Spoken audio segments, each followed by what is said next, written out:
আওয়ামী লীগের ভোটাররা যদি একটা অপশন খুঁজে পেত যাদেরকে ভোট দিলে পরে তারা ক্ষমতায় আসবে, এরকম কাউকে হয়তো তারা ভোট দিত।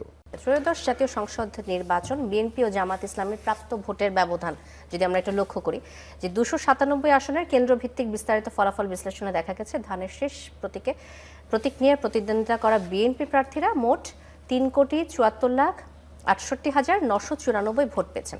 আর দাঁড়িপাল্লা প্রতীকের জামাত ইসলামের প্রার্থীরা পেয়েছেন 2,38,25,259 ভোট। 299 আসনে মোট ভোটার 12,72,98,585। এর মধ্যে ভোট দিয়েছেন 7 কোটি কিছু বেশি। ভোট পড়ার হার 60%। তো এই যে ভোট ব্যবধান ও ভোটের হিসেবে জামাতের এই উত্থানের আপনি কি কারণ দেখেন? এই ধারাবাহিকতা বজায় থাকলে আসলে জামাতকে কখন আমরা রাষ্ট্র ক্ষমতায় দেখতে পাবো কিনা? দেখতে পারি, এটা তো অস্বাভাবিক কিছু না। যদি তাদের একইভাবে ভোটের পরিমাণ বাড়তে থাকে তাহলে একসময় হয়তো তারা রাষ্ট্র ক্ষমতায় যাবেন ভোটের মাধ্যমে, এটা হতে পারে, না হবার কোনো সম্ভাবনা নাই। কিন্তু এটাও হতে পারে যে তাদের ভোট কমেও যেতে পারে। আমরা শুধু বাড়বেই ভাবছি, কিন্তু তাদেরকে তো আমরা এত পরিমাণে সংসদে কখনো দেখি নাই। তাহলে আগামী 5 বছরে তাদের কার্যকলাপ, আচরণ, তাদের উত্থান পতন এই সবকিছু বিবেচনায় আসবে। বিবেচনা আসার পরে আমার ধারণা যে ভোট কমেও যেতে পারে।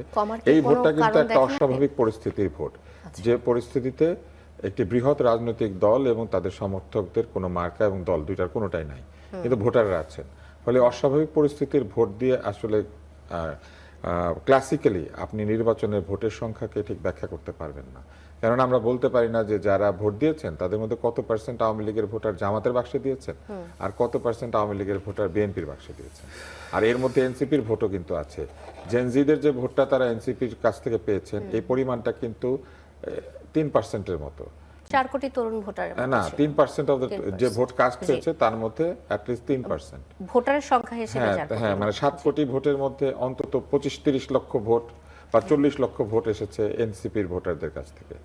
তো 40 লক্ষ ভোট যদি এনসিপির কাছ থেকে এসে থাকে তাহলে এই 40 লাখ ভোট বাদ দিলে জামাতের ভোটের পরিমাণ আরো 40 লাখ কমে যাবে। তখন ডিফারেন্সটা প্রায় 1 কোটির কাছাকাছি গিয়ে দাঁড়াবে এখন, বা 75 লাখের কাছাকাছি গিয়ে দাঁড়াবে, বা 65 লাখ এরকম কিছু একটা। জি আচ্ছা, এটা কি বিশেষ পরিস্থিতিতে জামাতের আসলে এই ভোটটাকে ঠিক ভোটের অঙ্ক করার জন্য এই ভোটটা ঠিক মানে ক্লাসিক কোনো ভোট নয় যেখানে আপনি আলাদা করে বলতে পারবেন যে কোন দলের আসলে উত্থান হয়েছে।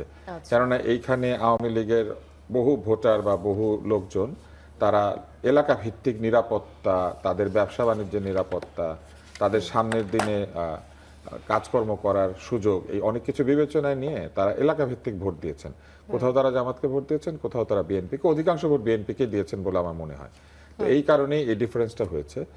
আমার মনে হয় না যে ঠিক মতো নির্বাচন যদি হতো বা তাদের ভোট দেওয়ার কোনো একটা আওয়ামী লীগ অংশ নিল না, ধরেন আওয়ামী লীগের ভোটাররা যদি একটা অপশন খুঁজে পেত যাদেরকে ভোট দিলে পরে তারা ক্ষমতায় আসবে, এরকম কাউকে হয়তো তারা ভোট দিত। ফলে তারা ভেবেছে যে তাদের জন্য বিএনপি অনেক নিরাপদ।